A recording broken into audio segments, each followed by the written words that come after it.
Hello students, welcome to RS Group of Schools. I am Gaurav Sharma, your computer teacher. Today we are going to discuss about the topic numerical based on binary arithmetic part 3.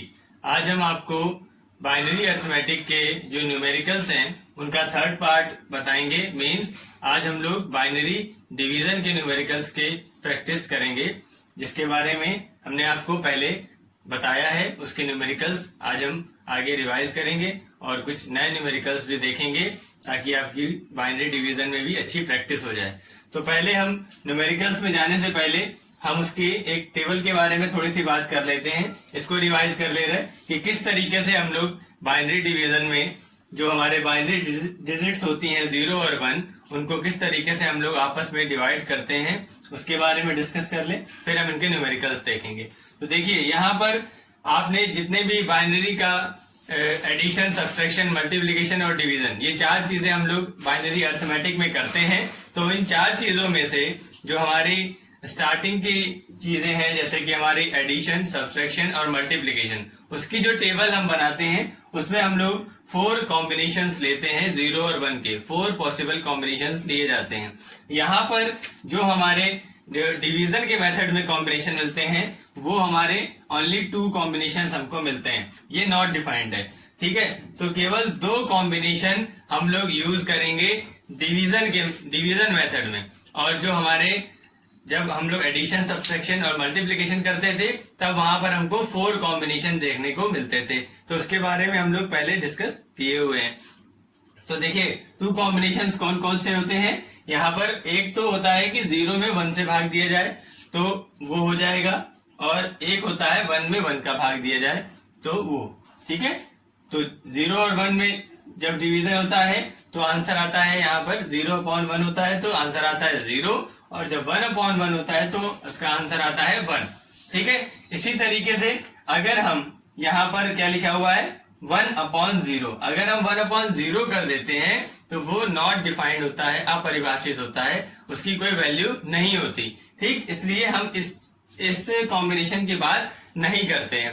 यहाँ पर सिर्फ आपको बताया गया है कि इस type का कॉम्बिनेशन आपके क्वेश्चन में आपको देखने को नहीं मिलेगा, ठीक. और इसी तरीके से एक कॉम्बिनेशन और होता है 0/0 का, उसका भी कोई मीनिंग नहीं है. 0 में अगर 0 का भाग देंगे तो उसका कोई, तो क्यों नहीं मीनिंग, क्योंकि अपॉन में कभी भी किसी भी क्वेश्चन में अपॉन में 0 नहीं होना चाहिए. अगर नीचे अगर 0 है तो वो नॉट डिफाइंड हो जाएगा. अगर 0/0 भी है और आप कहेंगे कि 0 आंसर आए तो भी नहीं. क्यों? क्योंकि उसके अपॉन में 0 है तो वो भी 0 आंसर नहीं दे रहा है. वो क्या दे रहा है?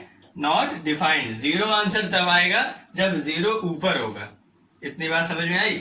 तो ये चीज हमें ध्यान रखनी है कि अगर हम किसी को 0 से डिवाइड करेंगे, मीन्स 1/0 या कोई भी नंबर के अपॉन में अगर 0 लिखेंगे तो वो हमारा नंबर जो होगा वो डिवीजन में कोई रिजल्ट नहीं देगा, अनडिफाइंड रिजल्ट देगा या नॉट डिफाइंड रिजल्ट वहां पर हमको देगा. चलिए तो अब हम लोग इसका सबसे पहले न्यूमेरिकल देखते हैं कि किस तरीके से हम लोग इसका एक सिंपल न्यूमेरिकल बाइनरी डिवीजन का कैसे सॉल्व करते हैं. तो देखिए यहाँ पर हमने क्वेश्चन लिखा हुआ है. अब इसको हम सॉल्व करेंगे बाइनरी डिवीजन के मेथड से. देखिए किस तरीके से सॉल्व किया जाएगा. यहाँ पर लिखा है 1100 और ये लिखा हुआ है 10, ठीक. इनका हमें आपस में डिवीजन करना है. तो अब एक रूल आपको पता होना चाहिए कि यहाँ पर जो नंबर है वो इस नंबर से बड़ा होना चाहिए, ठीक है, तभी डिवीजन होगा. अगर ये नंबर इससे छोटा है तो डिवीजन नहीं कर पाएंगे. तो ये 11 लिखा है और ये 10 लिखा है. हम ये पूरा नंबर एक बार में नहीं लेंगे, हम सिर्फ क्या लेंगे, यहाँ पर देखेंगे कितने डिजिट्स हैं, और यहाँ पर अगर यहाँ पर 2 है, यहाँ भी 2 है, तो 2 में ये 2 डिजिट्स जो हैं उसकी वैल्यू इससे ज्यादा है. 11 की वैल्यू डेसिमल में जब हम चेक करेंगे तो वो होगी इससे ज्यादा, ठीक है, 10 से ज्यादा होगी. आपको डेसिमल में वैल्यूज चेक करना आता है, ठीक है. तो इसको आप जानते हैं कि ये इससे ज्यादा है, तो इसलिए हम इसको डिवाइड कर सकते हैं. अब डिवाइड कर सकते हैं तो कितनी बार, 1 टाइम इसको हमने यहाँ पर किया तो ये आ गया यहाँ पर 10, ठीक. अब इसको इससे माइनस करना है तो ये यहाँ पर 1 में से 0 गया तो यहाँ पर आ गया 1 और ये 0 हो गया. इससे कोई मतलब नहीं, ये वाला 0 नीचे आ जाएगा, ठीक है. इसके बाद वाली डिजिट जो होती है वो अपने आप नीचे लाई जा सकती है. इसमें कोई दिक्कत नहीं है। अब यहाँ पर 1 0 है, यहाँ भी 1 0 है, कोई प्रॉब्लम नहीं। एक बार फिर से डिवाइड करेंगे तो ये यहाँ पर 1 0 आ गया। अब देखिए क्या होगा। अब देखने में लग रहा है कि क्वेश्चन यहाँ पर खत्म हो गया। क्वेश्चन अभी खत्म नहीं हुआ है। क्यों नहीं खत्म हुआ है? क्योंकि हमारे पास यहाँ पे 0 अभी बचा है। ठीक, अब इस 0 का हमें क्या करना है? ये जो 0 हमारा बचा है उसको हम लोगों को लिखना पड़ेगा यहाँ पर। क्यों? क्योंकि अब इसका कोई यूज यहाँ पर हमें नहीं करना है, तो इस 0 को हम कहाँ लिख देंगे? यहाँ पे। अब अगर आपको लगता है कि हमने ये 0 यहाँ पे क्यों लिख दिया, तो वो जब हम इसके उत्तर की जांच आपको भी करके दिखाएंगे तो आपको समझ में आ जाएगा कि ये 0 यहाँ पर क्यों लिखा गया है। तो उससे आपको, अगर आप आंसर इसका चेक करते हैं तभी आप इसको अच्छी तरीके से क्वेश्चन को सही से सॉल्व कर पाएंगे, वरना आपको कंफ्यूजन बनी रहेगी। इसलिए डिवीजन के मेथड में, बल्कि सारे मेथड्स में आपको आंसर तो चेक करना ही चाहिए, लेकिन डिवीजन में आंसर चेक करना बहुत जरूरी होता है। देखिए क्यों? ताकि आपको कोई कंफ्यूजन ना रहे। देखिए हम पहले इसको 1 1 0 0 को चेक करते हैं। 1 1 0 0 को चेक करने के लिए हमने यहाँ पर 8 4 2 1 लिखा, यहाँ हमने लिख दिया 1 1 0 0। ठीक, अब देखिए होगा क्या, इसको आपस में ऐड करेंगे। किसको? 8 और 4 को, क्योंकि इनके नीचे 1 है। तो ये हो गया क्या हमारा 12। 8 प्लस 4 हो गया 12। अब हम 1 0 का देखेंगे रिजल्ट क्या होता है। 1 और 0 का 1 0 से डिवाइड करना था, तो 1 0 को चेक किया तो क्या आया? 2। 1 0 से क्या निकल के आ रहा है? 2।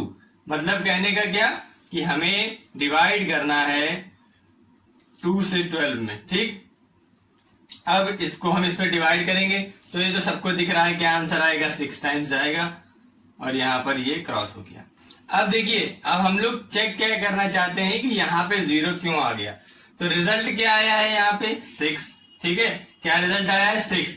तो अब हमें देखना है, पहले हमारे पास सिर्फ 1 1 आ रहा था और हमें लग रहा था क्वेश्चन खत्म हो गया। क्वेश्चन खत्म नहीं हुआ। क्यों? क्योंकि अगर हम 1 1 लिख देंगे तो गड़बड़ हो जाएगी। क्यों गड़बड़ होगी? देखिए यहाँ चेक करते हैं, 8 4 2 1। अगर हम सिर्फ हमारा आंसर क्या आना चाहिए? 6। 6 का बाइनरी यहाँ पर होना चाहिए। तो देखो 1 1 0 6 का बाइनरी है या नहीं? 1 1 0। देखिए 1 1 0 जो है वो 6 का बाइनरी है, 4 + 2। अगर हम यहाँ पे सिर्फ 1 1 कर देते, पहले 1 1 आया था, हमें लग रहा था क्वेश्चन खत्म हो गया। 1 1 करते तो हो जाता वो किसका बाइनरी? 3 का बाइनरी। 1 1 होता 3 का बाइनरी, और जबकि आंसर लाना है क्या? 6। ठीक, तो अगर कहने का मतलब क्या हुआ कि यदि आप क्वेश्चन सॉल्व करते वक्त इस चीज को भूल गए कि हमारा क्वेश्चन तो खत्म हो गया, हमारा आंसर 1 1 आ गया है, तो आप क्वेश्चन वहां पे कंप्लीट करके आ जाओगे। अगर आप उत्तर की जांच करते हो, आंसर चेक करते हो, तो अपने आप आपका जो मिस्टेक थी वो आप उसको क्लियर कर लोगे। आप देखोगे कि यहाँ पर 6 आना चाहिए और ये तो 3 आ रहा है। 6 का बाइनरी क्या होता है? 1 1 0। तो मतलब यहाँ पे 0 और बढ़ाना पड़ेगा। तो आप तुरंत चेक कर लोगे कि 0 यहाँ बढ़ रहा है, कुछ ऐसा ऑप्शन हमारे पास बचा है कि नहीं। तब आपको, अगर आप भूल गए हो तो आपको याद आ जाएगा कि हाँ ये 0 भी हमें यहाँ पे लिखना था, तो आपका क्वेश्चन जो है वो पूरी तरीके से सही हो जाएगा। इसलिए सबसे जरूरी बात क्या है कि बाइनरी अर्थमेटिक्स के क्वेश्चन सॉल्व करते वक्त हमको लास्ट में उसका आंसर जरूर चेक कर लेना चाहिए, और आंसर चेक करने का मेथड आपको बहुत अच्छी तरीके से समझाया जा चुका है। देखिए यहाँ पर हमने एक क्वेश्चन और लिया है। अब इसमें आपको जो हम लोग अभी बात कर रहे थे 1 1 वाली, वो यहाँ पर आपको देखिए यहाँ पर क्लियर हो जाएगी कि 1 1 आंसर कब आएगा। जब अभी हमारा 1 1 आंसर आ रहा था, लेकिन हमने 0 बढ़ाना पड़ा क्योंकि हमारा आंसर उसमें गड़बड़ हो रहा था। अब इसमें 1 1 ही आंसर आएगा, मीन्स आंसर उसका 3 आएगा। देखिए किस तरीके से आएगा। यहाँ पर लिखा है 1 0 0, यहाँ पर 1 1 0 0। तो 3 डिजिट्स हम यहाँ पर मैच करेंगे, ये वाली 3 इससे बड़ी है। ठीक, तो हमें एक बार इसको हमने किया तो यहाँ पर आ गया हमारा 1 0 0। अब इसको इससे माइनस करेंगे तो क्या आएगा? ये 0, ये 1 और यहाँ पे 0 रहेगा। ठीक है, तो अब ये वाला 0 क्या करेंगे? एक बार नीचे आ जाएगा। ठीक है, ये नीचे आ गया। तो अब क्या हुआ? यहाँ पे भी है 1 0 0, यहाँ पे भी 1 0 0। इसको हम 100 नहीं पढ़ेंगे, ठीक है, वरना गलत होगा। बाइनरी में हम लोग नंबर्स को अलग अलग ही पढ़ेंगे। तो क्या लिखा है? 1 0 0 और यहाँ पे भी 1 0 0। तो देखिए क्या हुआ, 1 टाइम फिर से इसको डिवाइड करेंगे, 1 0 0, और ये पूरा पूरा कैंसिल हो गया। तो आंसर अब हमारा आया है क्या? 1 1। ठीक है, इसको इसके उत्तर की जांच आप करिए खुद से, इसका आंसर चेक करिए तो आपको पता चल जाएगा कि अब आपको यहाँ पर इसकी जरूरत नहीं पड़ेगी कि यहाँ पर 0 बढ़ा दें या कम कर दें, ऐसा कुछ नहीं करना पड़ेगा। ये जो आंसर है यही इसका फाइनल आंसर है। ठीक, तो ये आंसर चेक करके आप इसकी जानकारी कर सकते हैं। अब एक क्वेश्चन हम इसके आगे और देखते हैं। देखिए नेक्स्ट क्वेश्चन हम लोग देख रहे हैं, यहाँ पर ये थोड़ा सा उन दोनों क्वेश्चन से अलग है। ठीक, इसमें आपको रिमाइंडर भी लास्ट में बचेगा। देखिए किस तरीके से सॉल्व करना है। यहाँ पर 1 1 0, यहाँ पे 1 1 1, तो 1 टाइम इसको डिवाइड कर सकते हैं। 1 1 0, अब ये दोनों पूरे क्रॉस हो गए, यहाँ पर केवल क्या बचा 1। अब ये 0 अपने आप हम नीचे ला सकते हैं, ठीक, बिना किसी एक्स्ट्रा रिक्वायरमेंट के। लेकिन इतने से हमारा काम नहीं चलेगा, तो हमारे पास हम आगे देखेंगे नंबर्स हैं, क्या लिखा हुआ है 1। तो इस 1 को नीचे लाने के लिए, इस 1 को हमें नीचे लाने के लिए यहाँ पे एक 0 बढ़ाना पड़ेगा। ये मेथड आप जानते हैं। ठीक, तो ये 1 नीचे आ गया। अब हम देखेंगे यहाँ पे 1 1 0 है और यहाँ पे 1 0 1 है। कोई सोचेंगे आप ये सोचेंगे कि ये 3 डिजिट्स हैं, ये भी 3 है, तो यहाँ पर डिवाइड हो जाएगा, लेकिन नहीं हो पाएगा। क्यों? क्योंकि जब आप इसका बाइनरी से डेसिमल में कन्वर्जन देखेंगे तो ये नंबर जो है वो इस नंबर से छोटा आएगा। आप चेक करके देखिएगा, ये नंबर इस नंबर से छोटा है। ठीक, तो अब इसको कैसे सॉल्व करना है, हमारे पास एक नंबर और होगा तभी हम डिवाइड कर पाएंगे।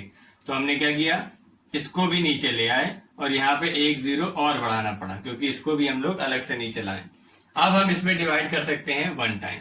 1 टाइम जैसे ही करेंगे तो ये आएगा यहाँ पे 1 1 0। अब इसको इससे माइनस करेंगे। ठीक है, देखिए किस तरीके से माइनस होगा। ये यहाँ पर आ जाएगा 1, यहाँ पे आ जाएगा 0 और ये इससे यहाँ पे बोरो लेगा तो ये यहाँ आएगा 1 और ये 0 हो जाएगा। मीन्स यहाँ पर आंसर आएगा हमारा 1 0 1।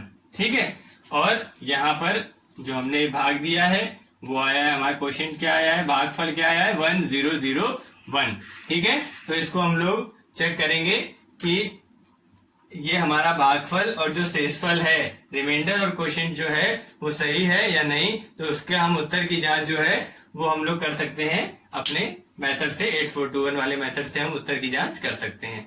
तो इसको हमें अच्छी तरीके से देखना है और समझना है। इसका आंसर चेक करिए और इस मेथड को अच्छी तरीके से समझिए।